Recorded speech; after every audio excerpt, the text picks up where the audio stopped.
Hello, friends, and welcome back to College Football Game Day Live. I am your host, Thor Nystrom, joined as always by my co-host, Mike Farrell of Mike Farrell Sports. For the next 90 minutes, Mike and I are going to be going through our best bets of today and taking your audience questions. Subscribers can ask them in the chat below.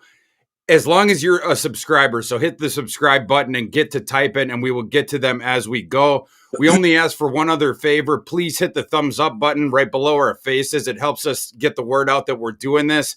And also, if you have a college football degenerate in your life, please tell them about that we do this every single week. We'd appreciate that. Mike, let's get right into this. We have a huge card today, so let's get right into it. Let's start with Kansas State, Texas, noon kickoff today. Who you got in that one? I'm going with Kansas State, even though, Texas is the better football team. They still have the quarterback question, and that's the thing I'm going on. I wasn't impressed with Malik Murphy last week. It looks like a dumbed-down offense for him. Kansas State's been playing well lately. They really disappointed me, obviously, earlier in the season against Oklahoma State, but I think they're a good, solid football team. They're actually good against the spread against Texas. They're 13-6 against the spread in their last 19 games. They play Texas well. They're 6-2 against the spread this year as well, whereas Texas is 4-4. So when you're looking at the numbers, Kansas State, plays to the number. I'm leaning a little under as well, but I'm going to go side here, Kansas State. I'm with you on that, Mike. I'm taking the points with Kansas State as well. Obviously Quinn Ewers out another game with the shoulder injury. Last week, Malik Murphy against BYU, 16 for 25, did have 170 yards and 2 touchdowns, but had that interception early. 17 of his passes were within 10 yards of the line of scrimmage. They were very conservative with that passing attack. What concerns me here for Texas is the way you beat Kansas State is through the air down the field. We've seen that all season long. Is Texas going to allow Malik Murphy to do that, to throw downfield? They certainly were not against BYU. So we'll see on that. On the other side, I'm fascinated to see Kansas State, that their rushing attack against Texas's run defense. Both of those things are elite. But I don't think Texas's run defense can completely stop Kansas State's rushing attack. Because Kansas State has so many different guys that run the ball now that Avery Johnson is mixing in there, and they have the 2 running backs as well. I have to take the points here. I got it earlier in the week at 6.5. This thing has come all the way down to 3.5 live, correct? I would still take it there because I think Kansas State is live here with Malik Murphy in this game. So I'll take the points there. We're both on Kansas State. Mike, moving to our next one at noon. We'll move to the SEC in this one. Ole Miss, another line.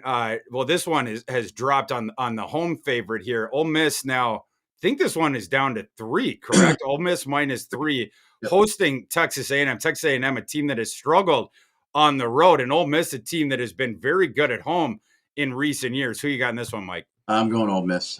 This is a rivalry game between the coaches. They don't like each other here. There's a little bit of a personal nature to this game.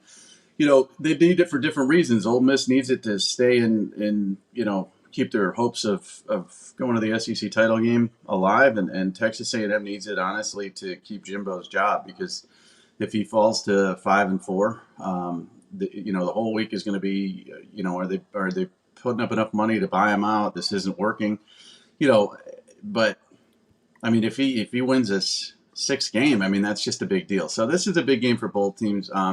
The front of Texas A&M is very, very talented. Ole Miss wants to run the football. I think they're going to be able to do that. I think they're going to have success doing it. It's not going to work early, but if they stay with it and stay patient, I think they're going to be able to run the football here. I've got Quinshon Judkins over 77.5. Rushing yards in this game. I think he has a big game. I'm going Ole Miss. That one's interesting, Mike, because the Aggies have the 13th ranked run defense. So that's another very interesting one. You have elite against elite in that one. Speaking of elite, both these teams have elite pass rushes. I think that is going to inform the outcome of this game as well. Texas A&M, 4.12 sacks per game, leads college football. A&M is also number 1 in the nation in tackles for loss, but Ole Miss is 4th nationally with 3.75 sacks per game. A&M has had somewhat of a leaky offensive line this year, and Max Johnson does not have mobility, as you and I both know. Connor Weigman, a lot more of that, which helped out behind that offensive line when they were playing teams that had the pass rush. I think that's going to be interesting. I mentioned that the home road splits of both these teams. Texas A&M has not won on the road since October 2021. The Rebels have only lost twice at home since the beginning of the 2021 season. Now this line, this was 4 earlier in the week. This has come all the way down to 3. I got to go with Ole Miss here. I just think, we've been talking about this during the week. I just think you have the tempo with Lane Kiffin's offense and everything like that, and the team that plays very good at home. If they get a lead here of 7, of 10 points, whatever, and all of a sudden Max Johnson has to be throwing in the second half, you have to trust him.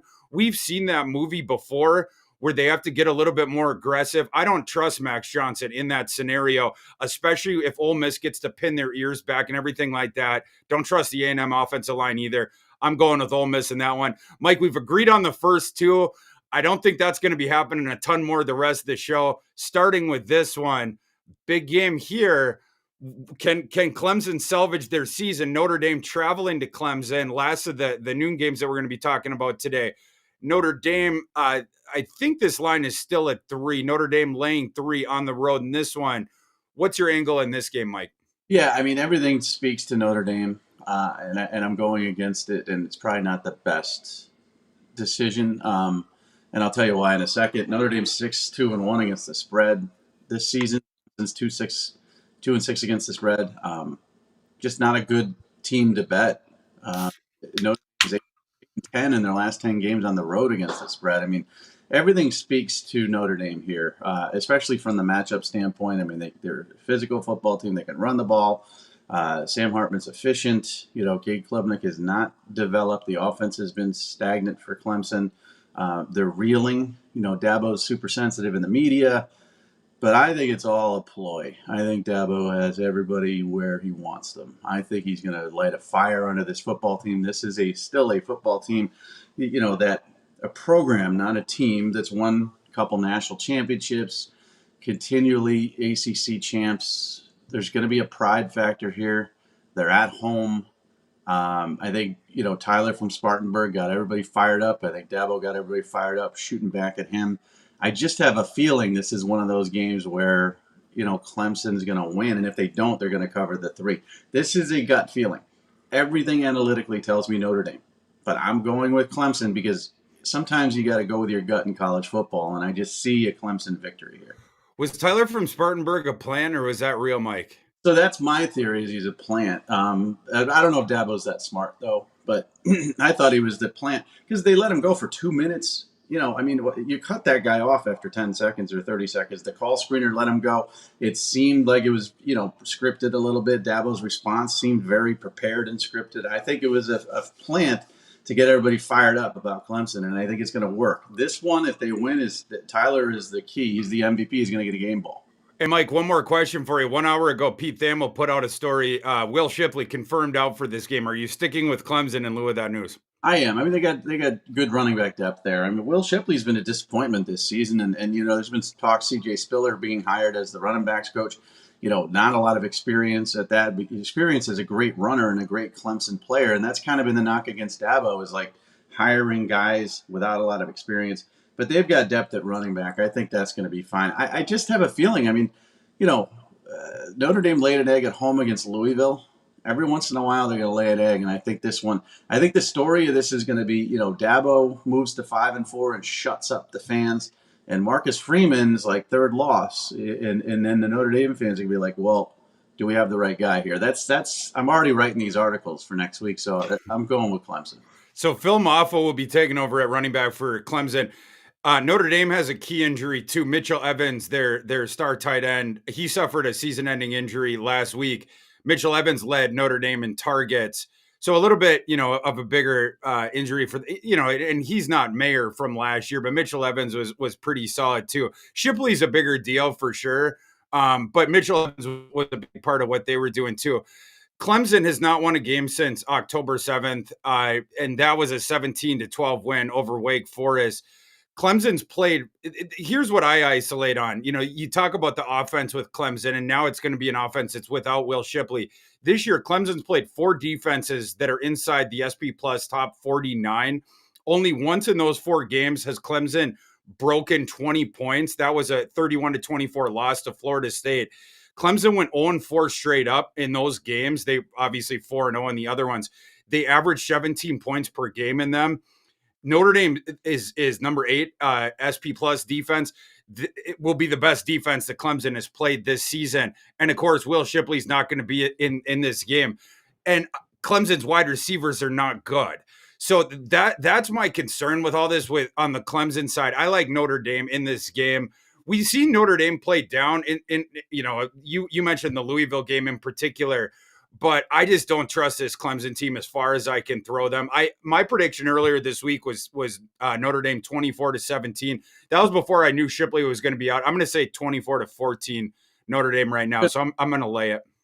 I would definitely be on board with Notre Dame. It's just something about home and Tyler, and it's a hunch. I wouldn't bet it. Don't bet it. Don't listen to me. Go with Thor, but it's a hunch, man. Sometimes you got to go with hunches. Yeah, when Dabo falls to 4-5, his head is going to pop off this week on his radio program. We'll have to keep Tyler from Spartanburg off of that. A quick word from Betting Pros, and then we're going to get to your audience questions. So type those in. Hit the subscribe so you can type them in. Get those questions in. We're going to open the mailbag here in a second. But before that, download the free Betting Pros app for iOS and Android. We love the app. You can track your picks, customize analytics on your performance in there. You can sign up for line alerts to get the best lines. It tells you like when the line is dropped to a certain point. Notre Dame got down to 3. You could see that when Alabama got down to 3 against LSU. You can see and you can go in and bet that one. Follow the experts. You can get our picks like as we put them in. Turn on the notifications and everything like that. So head on over to bettingpros.com/apps to start setting your line alerts now and download the Betting Pros app on iTunes or Google Play stores today. Okay, we're going to open the mailbag here right now. Only 2 favors to ask before that. Please hit the thumbs up button right beneath us and hit subscribe so that you can ask questions. No strings attached. That is it. Mike Farrell, let's get into the mailbag. Let's see what we got. Okay, first one today. Christian says, will Maryland plus 8.5, Nebraska -3, and Air Force -17.5 cover the spread? Got these 3 in a parlay. So we're going to be talking about Maryland and Penn State in just a second here in the next segment. So we'll be getting back to that one. It's not bad, I will say. I mean, a little team, not bad. I think Nebraska is a safe bet. I think Air Force is going to cover that. And truly, we'll get to the Maryland game, but that's not a bad parlay. Yeah, I don't know about laying. I don't like laying that many points at a service academy with though. is all I would. I never lay that many points at a service academy. Really good football. Yeah, I mean, really. And as far as the, I'll tell you my lines in the other one. So so the Nebraska Michigan State, I got a line of Nebraska minus 0.8 points in that one. I'm pretty close to a coin flip. My concern with Nebraska is, and I know that they did solid last week. And I know that Michigan State let me down last week. That was my second Thor's Hammer loss of the year. But Nebraska has so many injuries. Matt Rule said before last week's game, it was the worst rash of injuries he's ever had in his entire career. Now they're starting the true freshman at running back. They have this plague of injuries at receiver. They have a plague of injuries at offensive line too. You wonder what week Nebraska is just not going to be able to score the ball whatsoever. I don't know if it's going to be this week. Like I said, Michigan State stunk last week. I'd be a little bit concerned about that one. We'll get to we're going to break the Maryland Penn State game down a little bit, but 34.5. I like the under in that game, and Nebraska's playing nobody. I mean, just a horrible team. So who's going to? They're not able to score, but they're playing the worst teams on the planet. So Matt Rule's done a hell of a job here. Like if you saw his latter part of October, you saw his speech that went viral earlier this week about who you're playing for and breast cancer and all that stuff. It was just amazing. The guy's just such an inspirational leader. There is no leadership at Michigan State, so I'm pretty Nebraska covering that. John Patox. Mike, how do you pronounce that I one? think that's Petoskey. Petoskey. You're a pronunciation guy. Or Joe Petoskey says PSU 6.5. He says he bought two points with Alabama minus 2.5 parlay. I would be okay with that one. Yeah, I mean, I'm on Alabama today. I think that line was an overreaction by the market. Too much exuberance on LSU. Yeah, on that side. PSU one's the tough one, though. I mean, Maryland's not playing well. Penn State's going to win, but I like Maryland with the points. 2 points. I don't know. That's the tricky one. Alabama's going to cover, I think, and win outright. I think they're by 7 or 10. So I don't know. Maryland stinks. I get it. They've fallen apart. They're like the new Syracuse. They start off strong and then fail. But I don't know. Penn State, that's a tricky one. Our next question from our friend Mike Huseman. He asks us, UCLA at Arizona. I like Arizona to cover plus 2.5, the home team. Do you guys have a lean here? Very interesting game, Mike. This was the last cut from our slate today that we were going to talk about. So it's not on our schedule. Mike, who do you like in this one? I'm buying in finally. I've been a very skeptical human being when it comes to Jedd Fisch and this turnaround. And, I just didn't believe. And then they play close against Washington. They hang with USC. And now they, destroyed Washington State, which was kind of a big surprise, and now beat Oregon State. I'm riding Arizona, man. I mean, UCLA is a little bit erratic. Arizona's on fire, and he's doing a great job there. So give me Arizona. I'm going with Arizona too. Arizona. It's funny you said the belief thing. It got me thinking. Arizona is what we sort of wanted Colorado to be. Do you believe now? That Arizona team. Not only is Fafita for real, they have the stud receivers. They can run the ball, even though when Wiley has been out, they can run the ball with the other guys because they can keep you out of the box because McMillan's a stud, Cowing is a stud. So you have to respect that. Even when obviously Delora went down and Fafita is really good, but they're also shockingly good on both sides in the trenches. And I knew the offensive line was better than people knew because they have multiple NFL guys like on that side. They had the one kid, Moses, who came back that the NFL was interested in. And they got somewhat lucky with that, ironically, because Moses had gotten injured last year when he was thinking about going to the NFL. And so that sort of, spurred him to come back, whatever.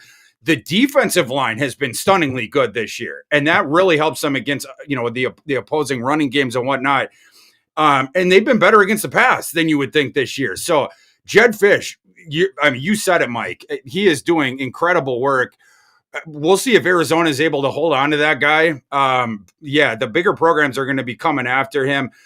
I think in this game, the specific on-field handicap, the defensive line of Arizona, which I was mentioning, has been much better than anyone could have assumed. That thing can confront the Carson Steele UCLA-led offense there. And if you can just slow that thing down, UCLA doesn't want to pass. Whether it's Garber's in, is starting this one, whatever. They don't want to throw. It's just a super duper risk averse offense this year. It's different than the Chip Kelly offenses of the past. And once you can slow down that rushing attack, you can just take the whole circus tent down with that. UCLA has the good defense, but Arizona can be multiple on offense in a way that UCLA can't. It's just a whole different sort of deal this year with both these different teams. I like Arizona at home. I think the wrong team is favored in that game. Thanks for the question, Mike. Next one, Robert Moore says, I like a lot of the Big Ten games this weekend, especially totals and spreads. Can you pick some of the games you really like? Can you parlay them? Let's see. Some of the Big Ten games. I like Nebraska, Michigan State under. I know Northwestern Iowa is 31 points, but I like the under there. Is that at 31 now? Yeah, it was 29.5. I think it's at 31 live now. I was hoping we were going to get our first ever total beneath 30, like in the 20s. I know. I'll check it while you look at the games here. Yeah, we get history there. My buddy, when it came out at 29.5, he texted me. He's like, "Oh, it's got to go over." Nothing is possible could ever go. I'm like, these teams are bad, man. I mean, these offenses are horrible. So it's Yeah. live right now, and I'm going under. I think, Brian Ferentz is gone, after the season, but he's still there. And so anytime Brian Ferentz is on the sideline, I'm going under. Yeah. So looking up some of the Wisconsin and Indiana game was a game I sniffed around earlier this week, but the what kept a twofold thing kept me off of my system was showing a little bit of value on Wisconsin on the road, but two things kept me off that one. Braylon Allen's injury status, number one, and I was trying to look up as I was talking if they had said anything. He's let's see. Mike, do you know if Braylon Allen, Tanner Mordecai, and Shamir Dyke are questionable. So it's no one said whether he's going to play or not, but that's like, so Mordecai questionable is kind of weird because I don't think he's going to play. But yeah, I don't think he is their either. best wide receiver, their best running back. Indiana stinks, but they gave Penn State trouble, so I'm staying away from that game entirely. Yeah, the other thing is that Mike, do you know anything about that Brendan Sorsby kid? Because he's given that offense an interesting element since they started playing him. I was looking into him the last couple days because I haven't seen much of Indiana these last couple weeks. I'll just be honest, but like you just look at the box scores and read the stories and people have been raving about him. He looked like a kid that had been overlooked in the recruiting process, but he's 6'3", 230, and he runs. He by the way, he put up passing numbers against Penn State. And then previous to that, it was the 4 games previous to that, he had 25 or more rushing yards. But then against Penn State, he had, I think, 3 passing touchdowns, 250 passing yards against Penn State. And then he's running against the other teams. Like, he's given them a little bit of an interesting element. Super athlete. He's a baseball player, too. I mean, just a really, really athletic kid, but not a great quarterback. And, he had some of the Abilene Christians and Fordhams and Delawares of the world interested. And then Indiana took a shot on him. And they tend to go into Texas and spot recruit.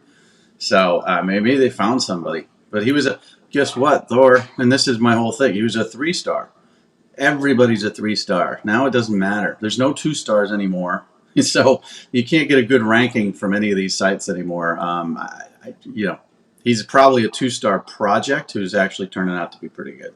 Yeah, because I guess they didn't start him at quarterback until like late in his junior year. I don't know what was going on there, but then he was like really good as a senior. So I guess he just like flew under the radar, and his coach was like begging people to offer him scholarships. He only had scholarship offers to like the military academies before Indiana.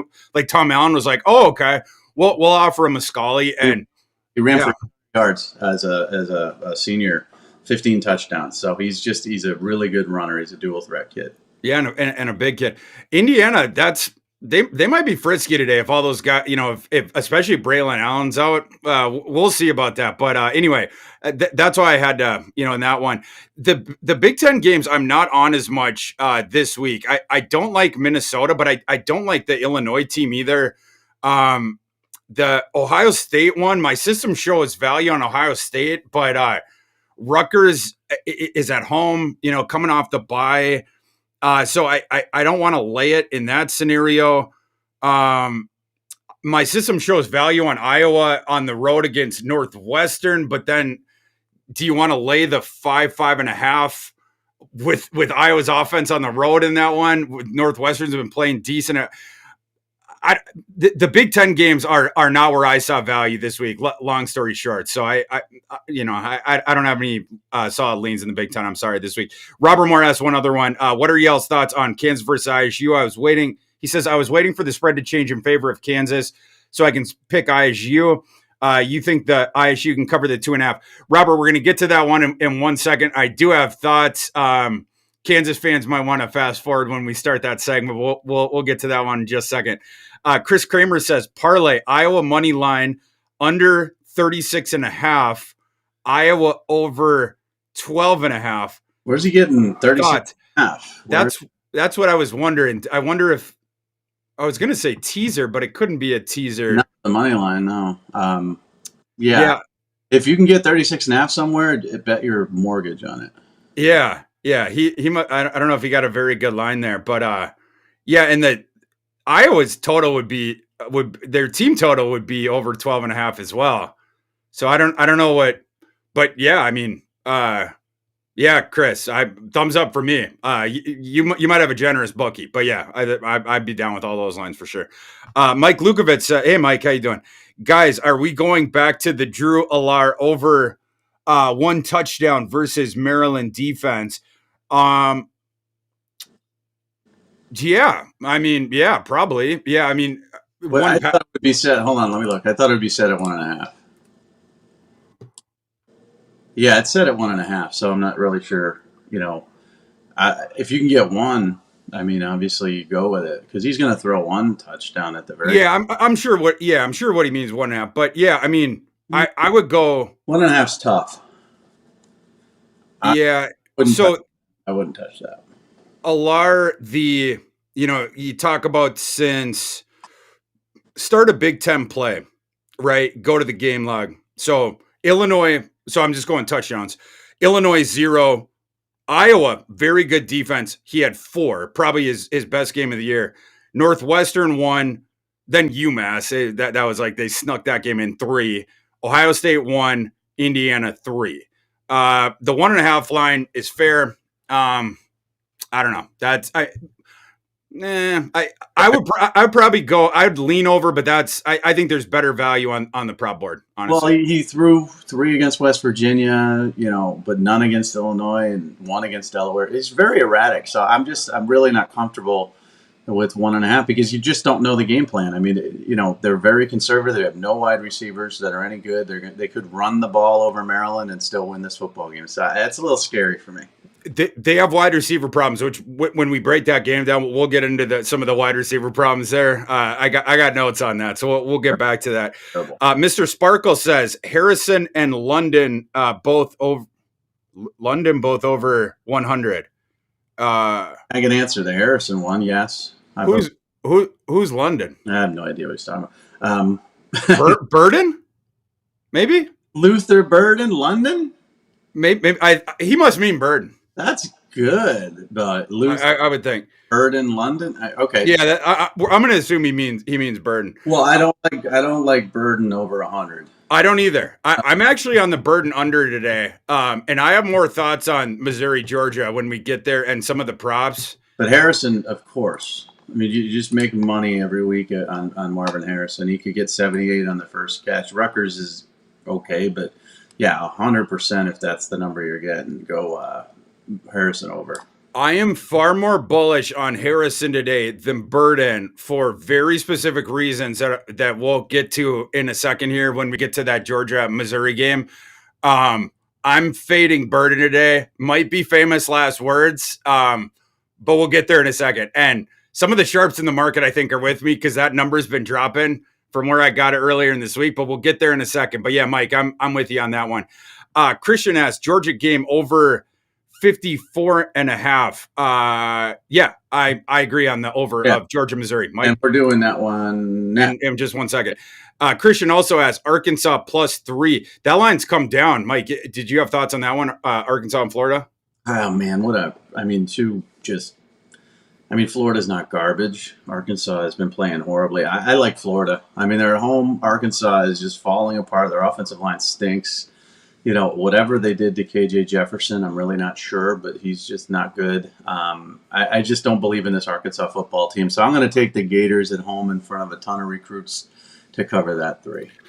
I'm staying away from this side. That's very suspicious line movement. Where the thing that I like of that game is the over. My system liked the over anyway. And where I think it's really sneaky, and I don't think the market is onto this enough, is Arkansas fires Dan Enos, right? And they have that really sort of slow-moving, methodical, whatever offense, whatever. And Sam Pittman immediately comes out and goes, we're going back to the up-tempo thing, right? And before it had been Bryles, and Pittman, that was the point he wanted to make, is like, oh, it didn't work with Enos, and he had the slow offense. We want to go back to the tempo thing. Pittman trying to save his job, and he knows the fans like the up-tempo thing. We're going back to the tempo. Everyone likes the tempo. We made the bowl games with the tempo offense. You're going to see it this week. And this total is not recognizing the fact that Arkansas will be back in tempo. I like the over in this game. I think that is the better value at where the number is than where this line currently is. At the 3, certainly, I don't know. Maybe Arkansas plays up and the offense plays up for sure. Maybe they ambush them. Maybe the Arkansas money line's a value. I don't know. What do we get with the new guy and Rocket Sanders coming back? I believe today, but I don't know. We'll see. Who knows? Maybe this is the game where Sam Pittman gets fired. But I don't know. But I do think the game's going over. That's my lead. I'll tell you this: there's a big debate in Fayetteville whether to retain him or not, and it depends on how the season ends. Obviously, they've got this game, which isn't an easy one. Then they got Auburn, which everybody considers winnable. FIU winnable, and then Missouri. He's got to go 2-2, I think. Oh my God, that over under is only 49. It's dropped. That's a mistake by the market. That it was in the 50s before. They haven't calculated yet for the offensive coordinator change. They haven't. Got to remember, Florida likes to run the football. They control the clock. Billy Napier's a very conservative play caller. I don't know. I don't know if you change from one offense to another offense discernibly after scoring 3 points against a bad Mississippi State team. Are you going to be able to effectively execute? They might be turnovers. It might. I don't know. I like the side better. You like the over better. Yeah, I just feel like that is incredible value. So I was assuming that it having dropped, that it must have meant that Rocket Sanders was ruled out.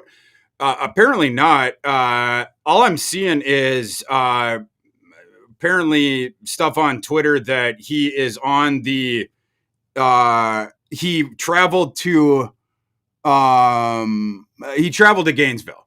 So, we'll see if he ends up playing, but he is there. So, we'll find out. They've been tentatively optimistic about his status. Arkansas could sure use him, but Arkansas will be playing tempo today. They have not been the rest of the season up until now, and they played tempo previous to this season when their offense was way better. So, it is what it is. This number is not reflecting that they will be playing tempo. This number is reflecting the crappy Danny Enos offense. Eric Liebler asked us favorite props. We'll be doing our props for the games as we go through, and we're at the very end. We're going to be doing our favorite props. New segment, special segment at the very end, where Mike and I will both give our favorite player prop of the day. Very excited about it. Where we talked. We have a name for it and everything. So. Name now because there was so much discussion about it. There was a lot of discussion about. We'll reveal it at the end. We'll reveal, but yeah. Anyway, Steve Jackson says favorite player wide receiver prop today. Marv Harrison again. Mike, that's your favorite one. Yeah, right? 1.5. Take the over. Yeah. Robert Martin says 2 wins back to back versus AP top 20 Arizona Wildcats waking up. Yeah, both Mike and I like the Arizona Wildcats today. Guys, keep typing your questions in. We'll get back to them after this next segment here. But Mike and I are going to tackle some of the big afternoon games. So, Mike, let's get right back into it. Missouri and Georgia, we teased this one a little bit before talking about some of the props, but let's hit the side right now. Missouri traveling to Georgia. The line of this one has come down. It's 15, at least when we started recording this show. Who do you like in this one, Mike? I don't like the side at all. It's 15. It was 15 and a half. I'm leaning Georgia. And 16 and a half when it opened on Sunday. I'm still leaning Georgia. I think they're starting to put it all together from an offensive perspective. I think the defense is starting to come together a little bit. They're starting to look a little scary as we're used to Georgia's. Missouri gives them trouble, obviously. Missouri's a good football team, but Missouri needs to pass to be successful. Georgia can take that away, I believe. That's why I'm on the burden under with you. But 15, it could be a late field goal, could mess up that. I like the over. I think this is going to be a higher scoring game because I think Georgia's going to put up a good amount of points here, and I think Missouri's just going to throw, and try to get back into it, and that could lead to some serious turnovers. As we saw, not in the LSU game. LSU's defense stinks. They had the big late turnover. But Georgia's defense is good. So if they start slinging the ball around here and become really one-handed, I think Georgia could rout this. I think it's the over. But again, that 15 scares me. So Georgia can win by 17. They can win by 14. But give me the over on this one. I agree with you on the over. On the side, I've had a journey with this game. On Sunday, when this one opened at 16.5, I was leaning hard on Missouri and I was waiting for a 17 and I was hoping for a 17.5. It never got there. The market was pushing it the other way. And so it gave me time during the week to get deeper into this game and handicap this game. And the more I got into it, the more I was going the other way. And now I like Georgia on the side. I flip flopped to the other side, and the reason why is because of Georgia's elite pass defense. The more I handicap this game, the more I started thinking of. I'll bring you back to last year's college football playoff win, the championship game when Georgia ran into TCU. TCU comes into that game with, and Georgia basically had one mandate, which was take away Quentin Johnston. And it's sort of like this game, right? Like you have this team coming in where you have a quarterback, Brady Cook, who's playing better, but he's not, an elite NFL quarterback guy or anything like that. He's just a decent guy. But you have the awesome receiver, the one awesome receiver who is the pillar of that offense. Georgia needs to take him away, right? Is it Quentin Johnson, Luther Burden? In that game against TCU, Georgia wiped him off the face of the earth, Quentin Johnston. He was on milk cartons that entire game. And all of a sudden, TCU, who the game before against Michigan looked like world beaters, and Quentin Johnston looked tremendous in that game. It's what punched him into the first round in April. He disappeared.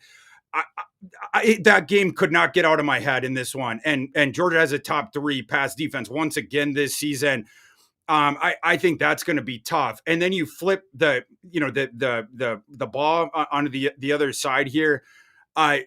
Even without Brock Bowers, Georgia, very good passing team with Carson Beck. Carson Beck has really impressed me this year, even though Georgia not running the ball quite as well as I would like. They have some good aerial weapons there, both in the slot, even without Bowers. Lovett, who came over from Missouri, and the perimeter boundary guys there. And Missouri does not have good safeties. They're also going to be without, I believe, their best pass rushing linebacker in this one, Chad Bailey, one of the SEC's better pass rushing linebackers.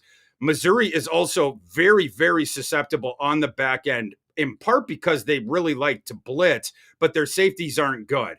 And because Carson Beck likes to rip it downfield so much, in particular, we've seen when Bowers had been out, that's just the prerogative of what the passing offense becomes, because when Bowers is in, you go intermediate so much because you have to feed Bowers. But when he's not, you're going downfield more because your better receivers are the guys that stretch the field more. That's where Missouri struggles. So I feel like on both sides, like Georgia's strength, pass defense, that's what Missouri's strength is. And then on the other side, Georgia's offensive strength, it leans right into Missouri's defensive weakness. I don't know.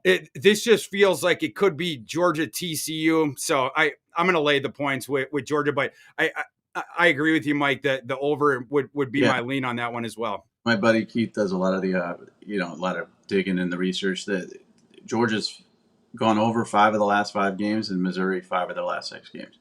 So these teams traditionally not against each other. I'm talking just game after game after game. It's over. So, and Georgia's 5-3 when you take the over, and 6-2 Missouri. So the over is the play for me, and that's why I said the side. I get it. I mean, I think Georgia could blow this out. This could be Georgia TCU. You don't know, but I don't like the side just because if Missouri does put up some points, you could get screwed late at that 15 number. So take the over just based on what these teams have been doing all season. Yeah, in that national title game, I still can't believe I'm looking at the box score now. Quentin Johnson, 1 catch for 3 yards. I mean, so here's the thing, and the whole sign stealing Jim Harbaugh thing, because we have to mention it, obviously. Of course. I'm surprised that game wasn't on here.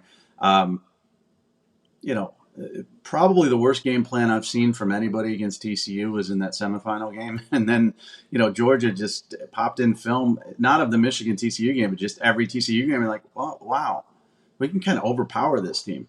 Now I don't think you could do that with Missouri to the level that Georgia did to TCU, but Kirby Smart is a great game planning guy, man, and he knows the strengths and weaknesses. So the whole point of that is like, yeah, Harbaugh couldn't figure out TCU.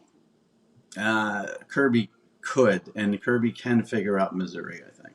Well, don't you mean Connor Stallions couldn't Well, figure it Connor, out? They did the faux hand signs and all that. he had an off day against TCU. The signs, I think, Sonny Dykes.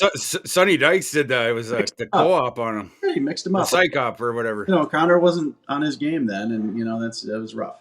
Yeah. My props for this one, it's pretty easy. I'm on the unders for Missouri. Their passing game. I'm on the under for Brady Cook. I'm on the under for Luther Burden. Kirby Smart talked after that TCU game about how it was pretty simple. The mandate for that game was take away Quentin Johnson. They rolled the coverage that way the entire time. They told Max Duggan, pal, beat us with anyone else outside of Quentin Johnson. Go ahead. If you can beat us. And TCU lost that game 65-7. I think the game plan is the exact same in this game. I think Georgia's going to tell Brady Cook, you can beat us with anyone else outside of Luther Burden. And if you can, good luck to you. Well, sneaky over here is Cody Schrader, the running back from Missouri. It's 67.5 yards rushing. There could be a chance here that Drink knows that Kirby knows that they have to pass the football to be effective, and he comes out running the ball early, and it might be effective at first. So Cody Schrader over 67.5. The a secondary, pick your poison on Missouri. One of those two secondary receivers, I think, does go over. Going back to that TCU game, I hate to keep evoking it, but I think there's a lot of parallels. Darius Davis had 5 catches for 101 yards. 60 of it came on 1 catch. But Georgia is going to give single coverage. They're going to leave the other guys on islands, I think, to roll. They're going to be double team and burden this entire game. That's what you see when they play these teams that have the one singular dude, whatever. So, on the other side, the downfield opportunities could be there, but Brady Cook is a one read guy, and he forces so many of those first reads to burden. You just see it. It's just first read, and he just goes right there. Georgia's going to say, no. And so, Cook's going to have to go the other way, but he's going to get guys on islands because that's just the way it's going to be, whatever. You could go over on one of the secondary guys for that, whether it's Mookie, whether it's Weiss, pick your poison on that. That's how I would play the props here. I also went over on Delp. I went over on Delp last week. I still don't think the books are quite, baking in the Bowers thing quite enough there. Delp got over for me last week. We're going over on him again. Mike, the next one, Bedlam, baby. Oklahoma minus 5.5. I think we still got here live in the market.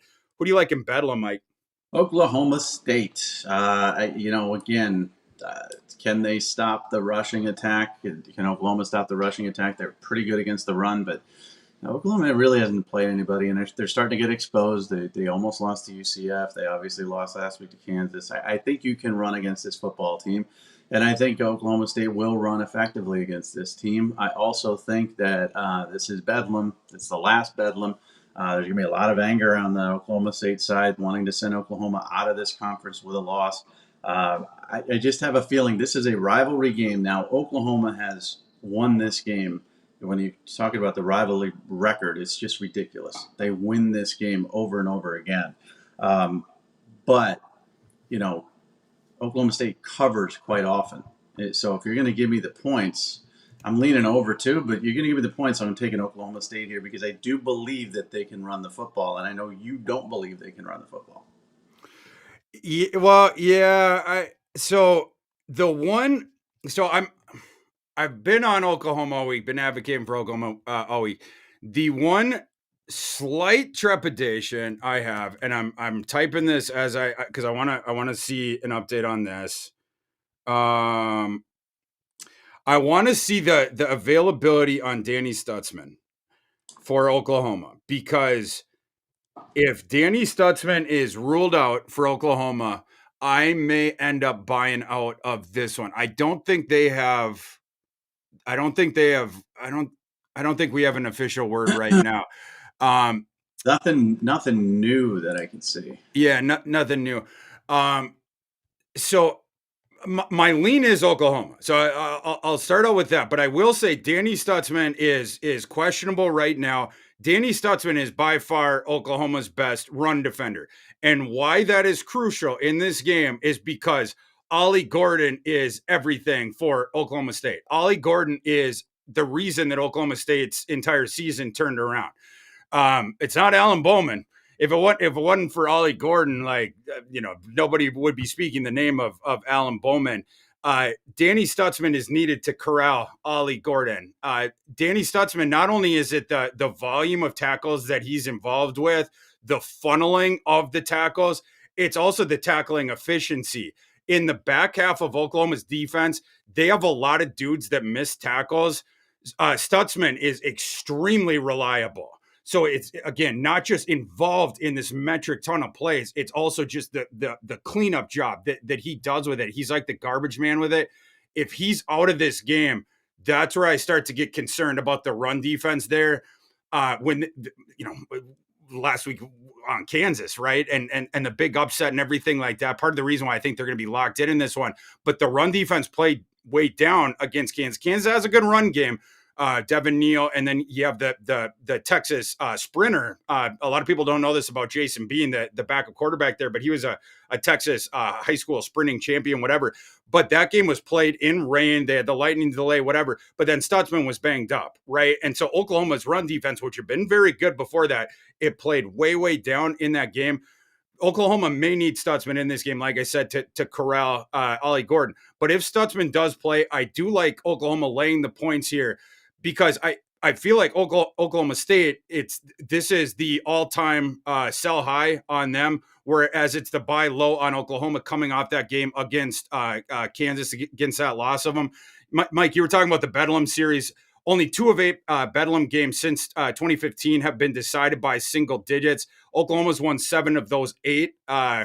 In that time span, whatever. There have been the upsets going back, a little bit further than that, but recently, there have been some of the more margin ones.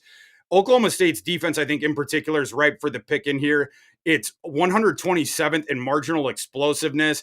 I think Dylan Gabriel is going to be able to get them in this one. I'm on the Dylan Gabriel overs, which, by the way, have jumped up by like 15 yards over the last 24, 36 hours here. The Nick Anderson kid might be going off in this one a little bit. He's the guy that gets a little bit deeper. Oklahoma State's only faced 2 SP plus top 45 offenses this fall. Neither of them were powerful throwing offenses. Kansas State was one of them, and Kansas was the other one with QB2 Bean. Oklahoma's the first really powerful throwing offense that they're going to face. I think Oklahoma's going to rip them up through the air.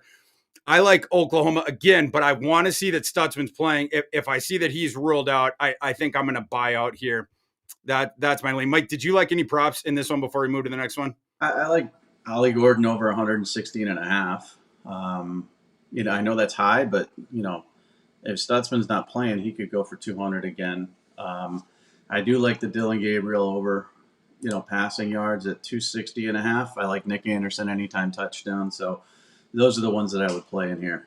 Yeah, the Nick Anderson overs, I think I take those because Oklahoma State is so bad against explosive passes, and Nick Anderson was the guy that took over that role from Andrew Anthony when he went out, right?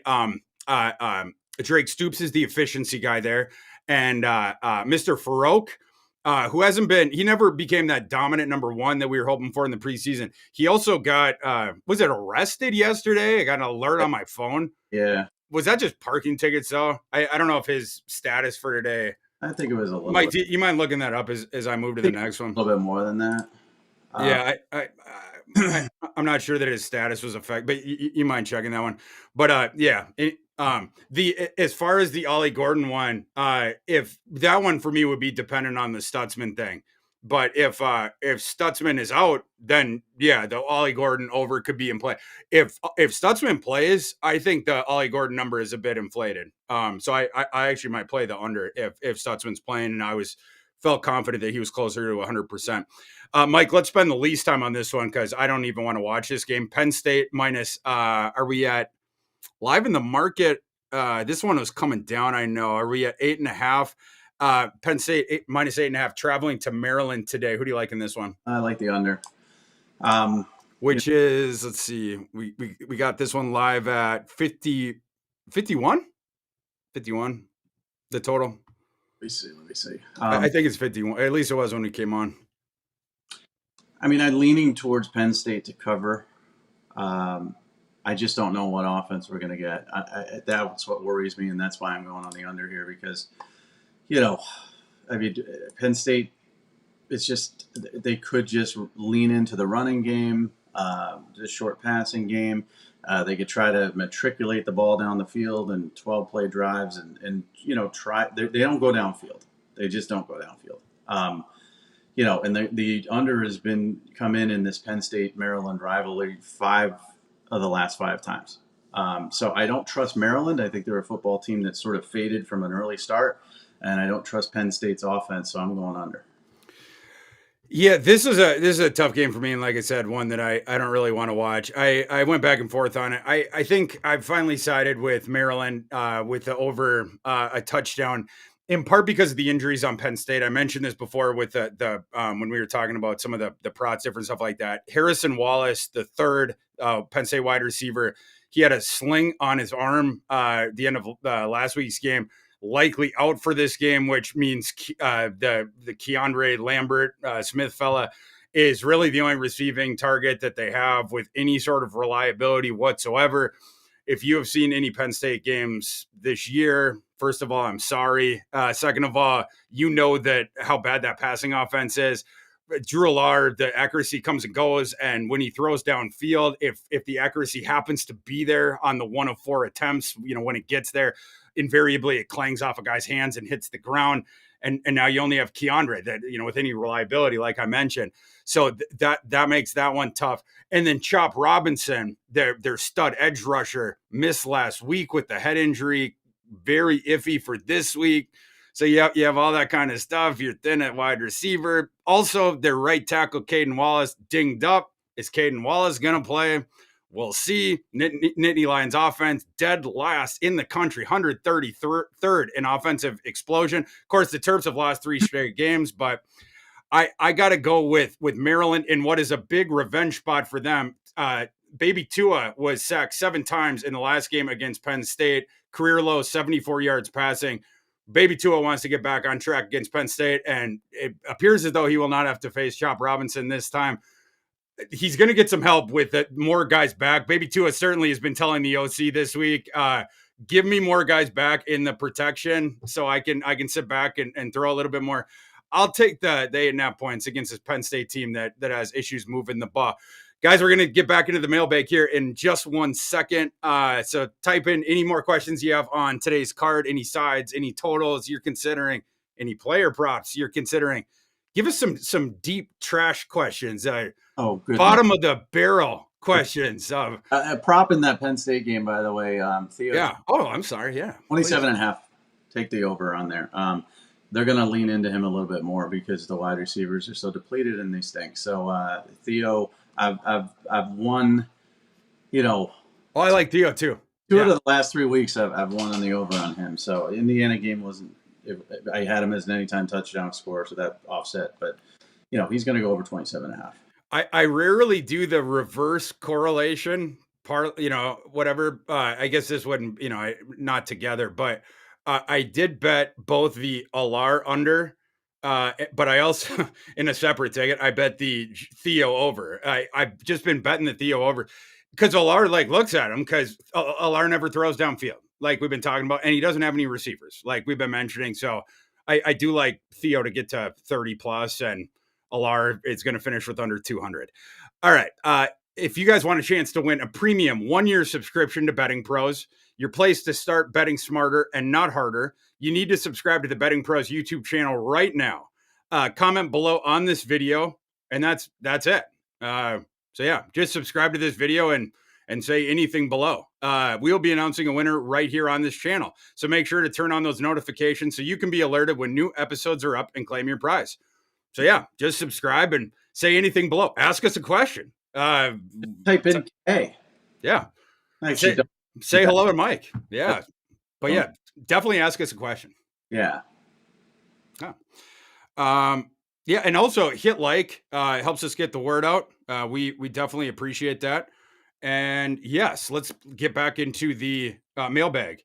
And we want to see what you guys are considering betting today. So let's see it. Mike Lukovitz asks us, "Hey guys, love the show every Saturday." Mike, appreciate you. Good seeing you every Saturday. Thanks again for the Nuggets. Thoughts on Garrett Green over 55.5 rushing yards?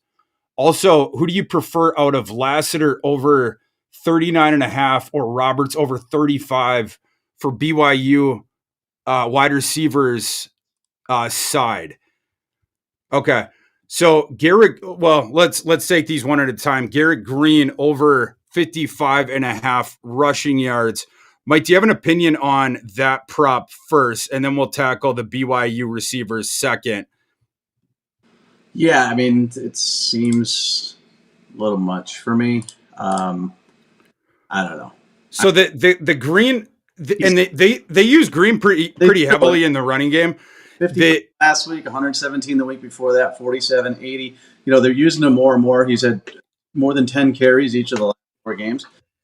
So he's going to, have the opportunity. I just don't know if he'll actually reach that. It's such a good number. I'm not touching it. It's like right where I would have it. Yeah, I would lean over on that one. I would lean over. Not something that I'm on. But yeah, I would lean over on that. The BYU receivers, I'm not on those ones either. But let me take a look really quick. They're low enough where I wouldn't go crazy on it, but I wouldn't be averse to it. Not that BYU is a massive passing on, but those guys catch passes. Roberts and Lassiter lead the team respectively. 33 catches for Roberts, Lassiter 28. Those are low numbers for your top 2 receivers in a game where they're going to probably have to throw the ball a little bit more. So I'm not averse to it. I'm not taking it. That's not something I'm betting. So Lassiter, I cashed a ticket with Lassiter earlier this season, so I got a soft spot for that kid. I'm gonna lean over on Lassiter. I'm also gonna okay, yeah, okay. Roberts, I'm actually gonna lean over on both those guys. And Roberts probably more so at that number. Let's see, where did that number go? He said, Roberts 35. Okay. So Roberts would, I feel stronger about that one. Lassiter would be closer to the margins for me, but if Roberts is 35, I would like that number. So yeah. He had 89, 131, 63 the last 2 weeks. He's 9 yards and 29 yards. He's due. Yeah, that feels like a pretty good number. And the game script is going to be advantageous for those guys. You'd think they're going to be down. Steve Jackson, our buddy, asked, Thor, why do you like the Old Dirty University versus Coastal? I got a helmet bet against our buddy Steve Jackson this week. Old Dominion against Coastal. I kind of like this Old Dominion Monarchs team. They're a little bit they're a little frisky, and Coastal. Jarrett Guest is starting again because McCall is injured. And I guess I'm banking that Jarrett Guest turns into a pumpkin this week because last year, previous this year, he stunk. And then last week, he was awesome. But that was against Marshall, who I don't understand what's going on with Marshall this year. Like, they're just not good. I don't know what's going on with Huff. I don't, and Rasheen Ali was it's odd scratch in some of these games and hasn't been playing well in a couple of these other ones. Fancher stinks. I don't know what's going on with it, but anyway, I think Jared Guest in this game on the road, I think he turns into a pumpkin, and they need him in this one. So and ODU has been sort of turning the corner with Ricky Ronnie. They need this one to get to bowl eligibility. I believe ODU is 4-4. I don't trust Timmy Beck on the other side at Coastal.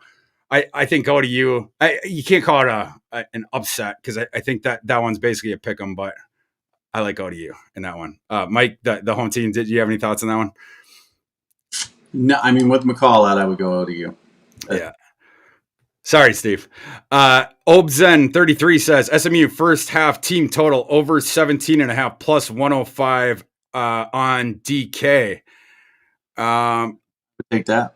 I wouldn't put my house on it, but I think it's going to be a fairly high scoring game. And I think SMU with the fighting Rhett Lashley, who's angling for that Arkansas job, I think they're going to have a pretty good, overall game, and they should reach over 17.5. Is that right?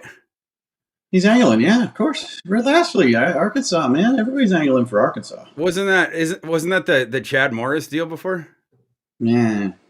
Wouldn't that give weird vibes? Everybody's angling for the Arkansas job. He's done really well at SMU. I'm not sure. saying my choice for Arkansas is Barry Odom. I think that's where they're going to go. He's done an amazing job at UNLV. He got screwed at Missouri. He's an SEC level coach. That's my pick. I'm just saying that's what Lashley and everybody's sort of angling for. So SMU's playing well. I would go over 17.5. Barry Odom would be incredible. Oh, it's potentially going to happen. We'll Barry see. Odom would be incredible. I'll tell you what, Barry Odom bringing over Brendan Marion, and then you have the two back thing again. Obviously the go-go offense. You kick it back to the Darren McFadden, King Felix Jones. You do the whole thing again. As for the question, my system's total on that game for the whole thing, talking about SMU at Rice, 63.4. So you can imply that thing out. I had a line on that of SMU minus 12. So you can imply that thing out as far as the first half team total. Yeah, I kind of like this Rice team, but yeah. Anyway, Daryl Turner says like Nebraska to win and Georgia Tech to win. Any thoughts on those?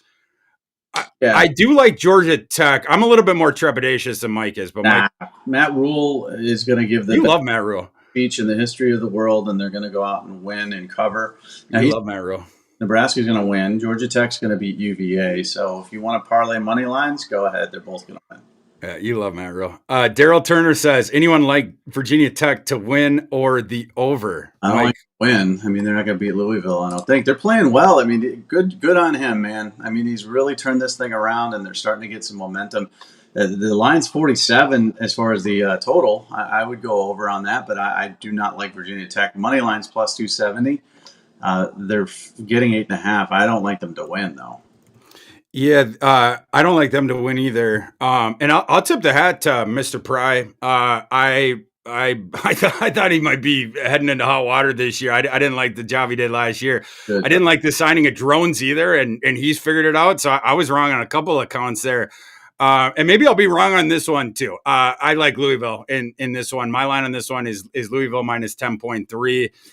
I don't love the matchup here for Virginia Tech, but Virginia Tech has been exceeding my expectations all year. So we'll find out. And they've been on a bit of a heater, but different deal for them, whether it's in lane or whether it's outside of it. Louisville get them at home here. So might be a different equation in this one. My prop in this one is over on the Plummer passing yards. Felt like it was too low. It was like 200 and it was in the teens, like 18 or 17, something like that. Over on that one. Let's see. Daryl also asks us, anyone like Fresno State? How about the over against Boise State? My trepidation about that game, thanks for the questions, Daryl. My trepidations about that one is I really like the way that Boise State has been playing recently. I did not like them earlier in the year. They had a stench on them because I hated the hiring of Bush Hamden. I hate that Bush Hamden was trying to pen Taylon Green into the pocket. He had basically neutered Taylon Green's game, taking away his legs. It's one reason that Taylon Green maybe hitting the portal here pretty soon. But they've started to figure some things out, that team has. They've been playing pretty well. Meanwhile, I was lower than others coming into the season on Fresno State. Fresno State ends up beating a couple Power 5 teams. Turns out they weren't very good. And now Fresno State come down to earth a little bit. They've had some quarterback injuries, etc. But now Boise State has the injury to Gene T. And Gene T was lighting the world on fire. So that's where with this game, I don't know. Gene T's sort of the straw that stirs the drink over there. That's with that status up in the air. For me, that one is a stay away. I'm not touching it. If GT was playing, I would feel stronger about my read. I don't want any part of it. Mike, you? I don't want any part of it either. I would lean Fresno State at home. I would lean over, but I'm not betting this. Next question, Mike. Our buddy Mike says, Charlotte at Tulsa. Do you guys like the fighting pogies to cover +4? Yes. Tulsa let me down. They're dead to me. Give me Charlotte. I also will take Charlotte. I will also take the fighting pogies. Daryl says, anyone like Southern Illinois, Albany, Furman, or Incarnate Word to win in smaller conference games today? Hey, you asked for garbage. I did ask for garbage. If we were not running out of time, I would give you all my FCS lines because I have them in my sheet. But unfortunately, we only have 15 minutes, so we don't have time for me to pull them all up. But ask them earlier in next week's show, Daryl, and I will pull up all my FCS lines and I will read them.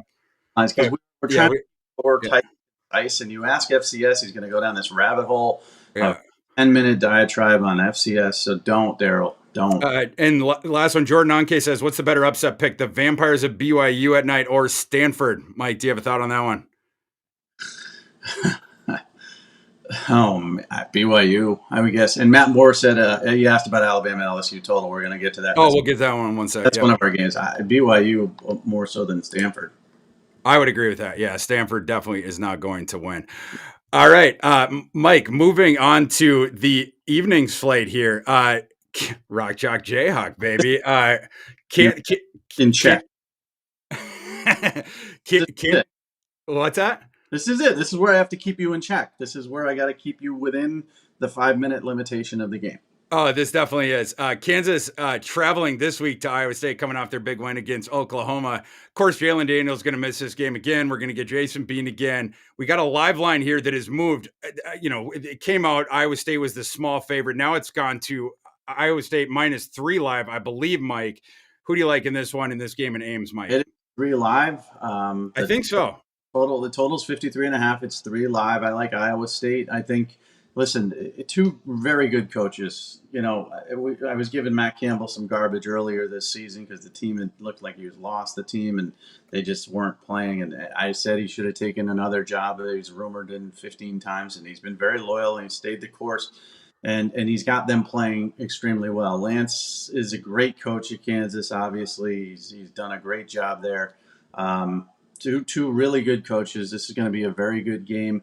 I lean Iowa State because they're at home. It's night. Kansas coming off a big victory. That's the only reason I kind of lean this way. It's not a great matchup for Kansas based on last week's matchup, but I'm thinking Iowa State's going to pull this one out 4 points, 5 points, something like that. Yeah, was on Kansas last week. I thought that was a really good matchup for Kansas. This week, not as much. Plus, this is a letdown spot. Last week, you're going to get up for Oklahoma. You haven't beaten Oklahoma in a billion years. This week, the classic letdown spot. You're going into Ames where it's a house of horrors for Big 12 teams. Just the total opposite scenario against a team that you don't match up nearly as well against. This Iowa State defense, it matches up really well, I think, against the Kansas offense, whereas the Oklahoma defense matched up, I thought, terribly against the Kansas defense or offense for reasons that we talked about last week. Iowa State's won 4 of 5 games. Rocco Becht has been looking really good. The Iowa State running game has gotten going. 162 yards average on the ground over the last 4 when they had struggled to begin the season. I hate to say it, maybe it's an emotional hedge, but my system also agrees that the raw data, I got Iowa State -4.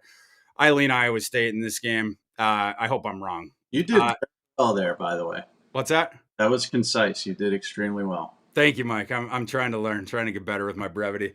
Moving to the next one. This is 7:30 Eastern kick. This is a very interesting one, Mike. This is another one I went back and forth on. It's like head against the heart. Washington traveling to USC. I think we got a live line on this one as well of 3, although it's flipped. We got the road team favored in this one. Washington laying the 3. What's your angle on this game, Mike? 77.5 is the angle on this game. That's the number. I'm going in the over. I'm leaning Washington. I don't believe in Alex Grinch. I don't believe in Lincoln Riley. I don't believe Caleb Williams is a generational talent. There's a lot of things I don't believe about USC. They almost lost to Cal last week. I would never in a million years put any money on USC ever. Not the way things are structured at this point in time. Went in the portal, got all these guys, improved the defense. They still stink. I'm counting on that because that's the whole key to this over, that they stink defensively. Because if they stink defensively, then it puts more pressure on Caleb Williams. He's going to have to throw more, blah, blah, blah. He can do that. He can be a magician. He can have great games, especially when he's under duress, like having to come back from a couple touchdowns. So Washington scores a lot.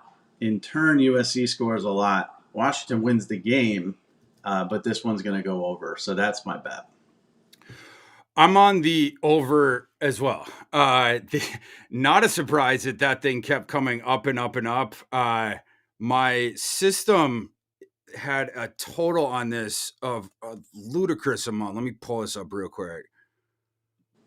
Before we adjusted this thing a little bit down, my system, like at the beginning of the week, had a total of this game of 89 friggin' points. So Jalen McMillan appears to be out again. But of course, you got Polk, you got a Dunze, everything like that. But Washington's a little bit more banged up than that.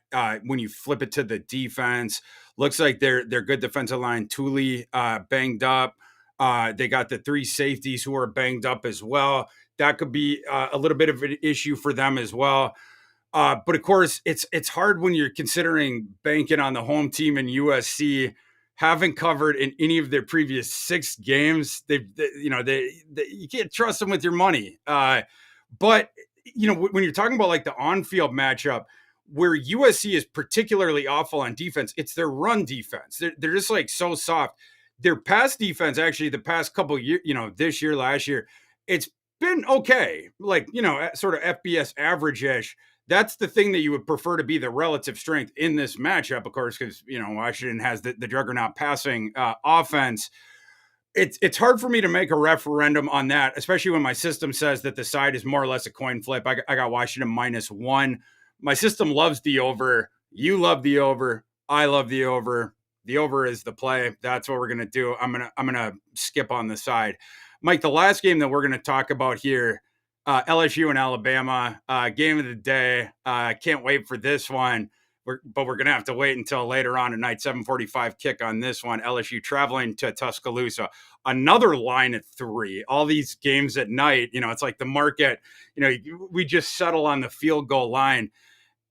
But interesting that this one comes down and just settles right down in 3. This one, when it opened, it was 4.5 maybe.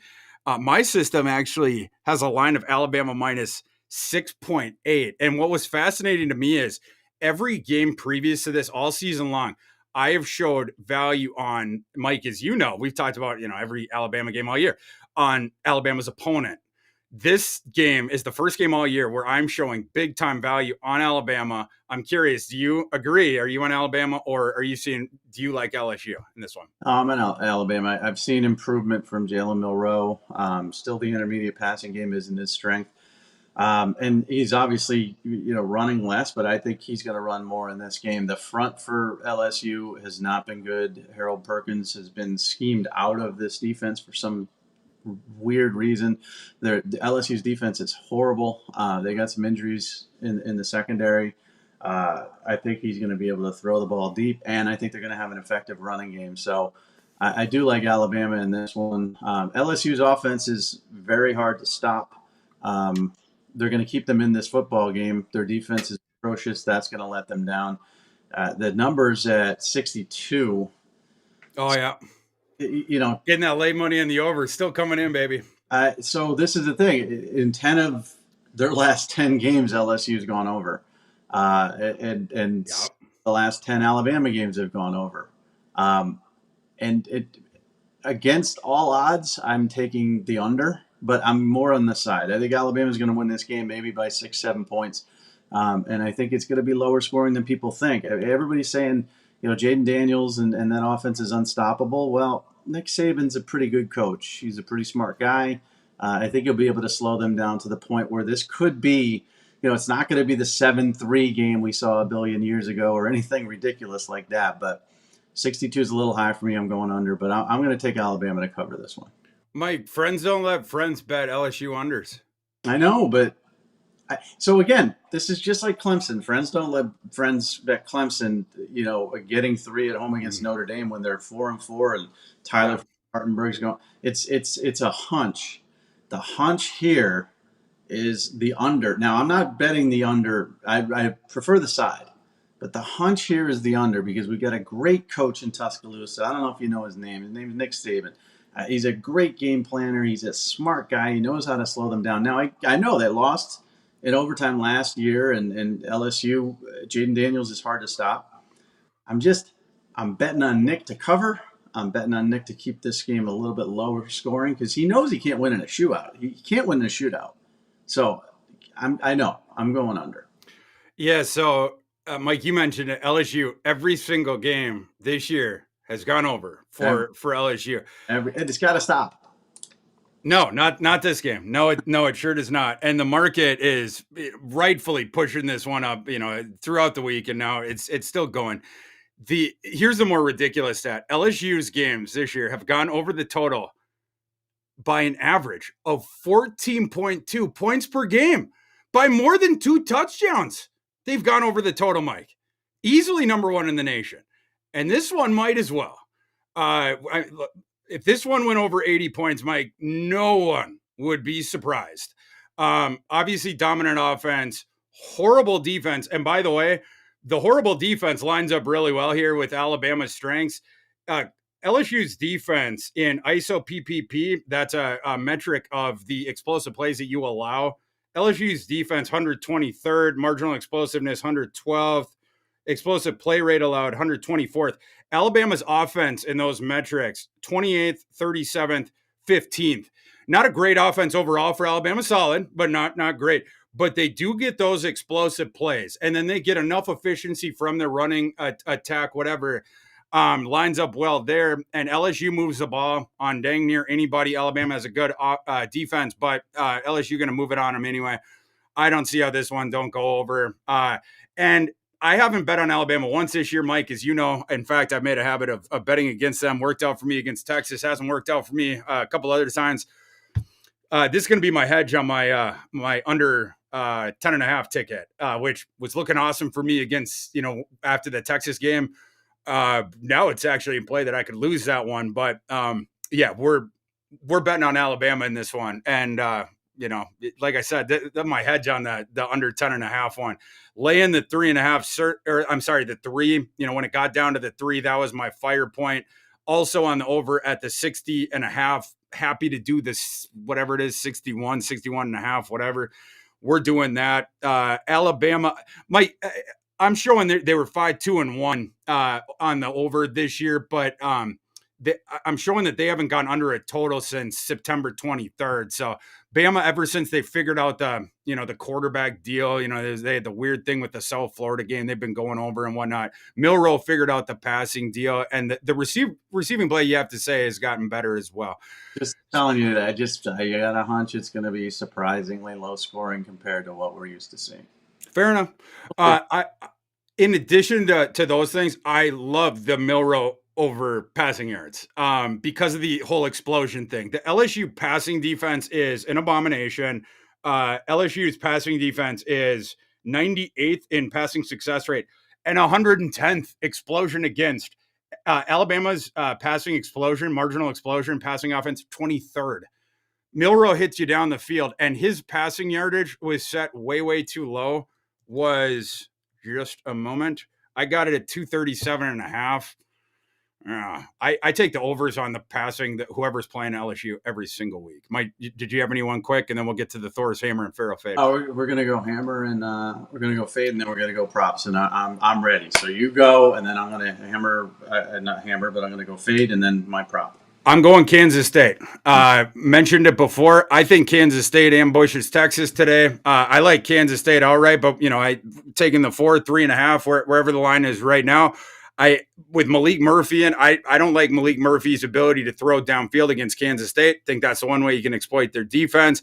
I think Kansas State will be able to run a little bit on that Texas run defense. Nobody else has been able to. I like Kansas State to go into Austin today, get that upset, take the points with Kansas State. Mike, who's your Farrell fade? I'm fading LSU. I don't think I think Nick Saban's a great coach. I think he's going to figure some things out. I hate that LSU defense. I think Alabama's going to be able to put up points, and I think a couple turnovers here and there could derail the LSU offense from what we expect, which is 40 points, and keep them in the low 30s. So give me Alabama fade LSU, and I'll give you my prop. It's a weird one, but it's what are we calling the segment again? I forgot. Oh, what is it called? We're not calling it propaganda. Feeling proper. I don't know. No. Oh, prop culture. We're calling it prop culture. Yeah, prop culture. Okay, favorite prop today. Which is Jalen Milroe over 237.5 is what I got. I'm not sure where it is now. That would be up there for me. So I might just say that, but I want to toss out a couple. Shadir Sanders under. I got 302.5 earlier. Whatever under you can get with him. Shadir Sanders is banged up, number one. Number two, I think you're going to see more running out of Colorado today. A couple different reasons. Shadir's banged up. They moved it to Shermer. That was a weird thing. They demote Sean Lewis. They moved to Shermer, whatnot. Also, the constitution of Oregon State's defense, horrible against the run. They're decent against the pass.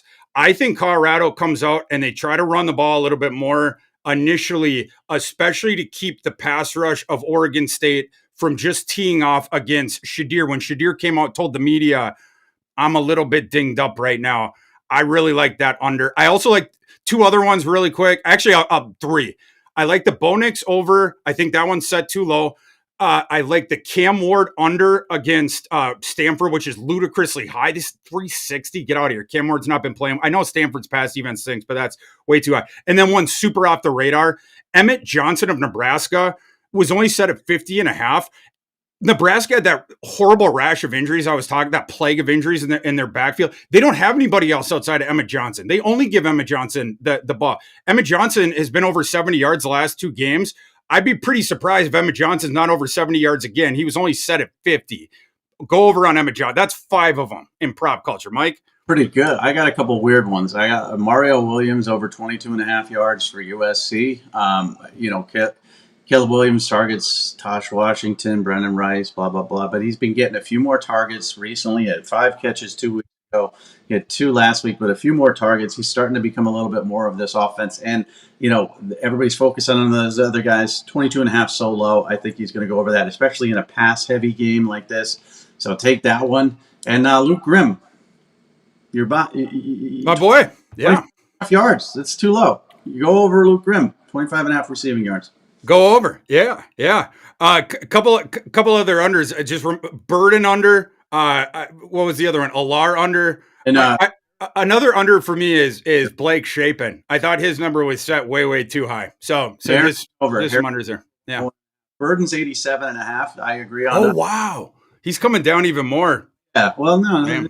They're going to try to take him away. 101.5 for Marvin Harrison. Go over that one too. Okay, that's all we got. We just emptied the clip. That's all the time we have for today. Everyone, thank you so much for coming and hanging out with us for the last hour and a half. Same time next week, same time, same place. Until then, for Mike Farrell, I am Thor Nystrom. Let's cash some tickets.